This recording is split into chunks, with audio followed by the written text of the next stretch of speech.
Dear viewers, আজকের এই ক্লাসে আমি ইন এবং ইনটু এই দুটো প্রিপোজিশন এর মধ্যে কি পার্থক্য আছে এবং কিভাবে ব্যবহার করব এটা নিয়ে আমি আলোচনা করব। কখনো কখনো তোমরা কোথায় ইন বসাবে কোথায় ইনটু বসাবে এই নিয়ে কনফিউজ হয়ে যাও। আজকের ক্লাসে আমি উদাহরণের মাধ্যমে তোমাদের সেই সমস্যার সমাধান করব। প্রথমত জেনে রাখো ইন কোথায় ব্যবহৃত হয় না।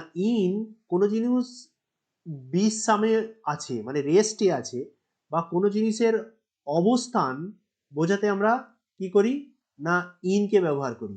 তাহলে রেস্ট এবং পজিশন বোঝাতে আমরা ইনকে ব্যবহার করি। আর ইনটু কোথায় ব্যবহার করি? কোনো জিনিসের গতি আছে মানে মোশন আছে এইরকম বোঝাতে ইনটুকে ব্যবহার করি।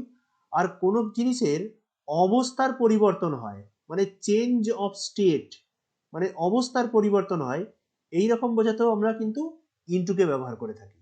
তাহলে প্রথম যে উদাহরণটা দিয়েছি দেখো, there is no milk dash the pot. পাত্রের মধ্যে কোনো দুধ নেই, তাহলে পাত্রের মধ্যে কোনো দুধ নেই, তাহলে এর একটা পাত্র বলতে তার অবস্থানকে ইন্ডিকেট করছে।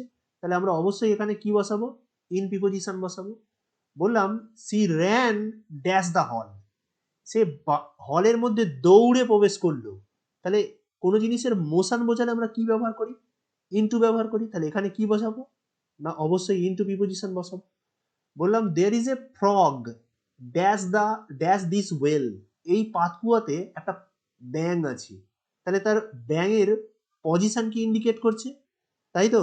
তাহলে পজিশনকে ইন্ডিকেট করলে আমরা কোন প্রিপোজিশন বসাই? তাহলে অবশ্যই আমরা ইন প্রিপোজিশন বসাবো। 4 নম্বর কোশ্চেন দেখতে পাচ্ছ, এ cat has just fallen dash this well. একটা বিড়াল কি করেছে? এক্ষুনি এই পাতকুয়াতে পড়ে গেছে। তাহলে পড়ে যাওয়া মানে কি? পাতকুয়া থেকে নিচে পড়ছে, তার মোশনকে ইন্ডিকেট করছে। তাহলে যদি মোশনকে ইন্ডিকেট করে আমরা কি বসাবো না ইনটু প্রিপোজিশন ব্যবহার করব। তাহলে অবশ্যই ইনটু। আবার বললাম the Ganga flows dash the বে অফ বেঙ্গল। গঙ্গা নদী কোথায় না বে অফ বেঙ্গলে বঙ্গোপসাগরের দিকে বয়ে যাচ্ছে। তাহলে গঙ্গা নদী বঙ্গোপসাগরের দিকে বয়ে যাচ্ছে, এটাকে কি বোঝাচ্ছে? তাহলে এই জিনিসটারও একটা মোশন আছে, তাহলে গতি আছে। যদি গতি থাকে আমরা কোন প্রিপোজিশন ব্যবহার করি? অবশ্যই ইনটু প্রিপোজিশন। আবার বলছে the ice melted dash water. বরফ গলে জল হয়ে গেল। তাহলে বরফ ছিল সেটা জল হয়ে গেল, তার অবস্থার পরিবর্তন। তাহলে চেঞ্জ অফ স্টেট যদি বোঝায় তাহলে আমরা কি প্রিপোজিশন বসাই? ইনটু প্রিপোজিশন বসাবো। ওকে, তাহলে ইনটু হবে সঠিক অ্যান্সার। আশা করি তোমরা এই ইন এবং ইনটুর ব্যবহারটা তোমরা বুঝতে পেরেছো। যদি ভিডিওটি ভালো লাগে তাহলে অবশ্যই ভিডিওটিতে একটা লাইক করো এবং আমার সাথে থাকতে গেলে অবশ্যই চ্যানেলটিকে সাবস্ক্রাইব করে রেখো। Thank you for watching my video.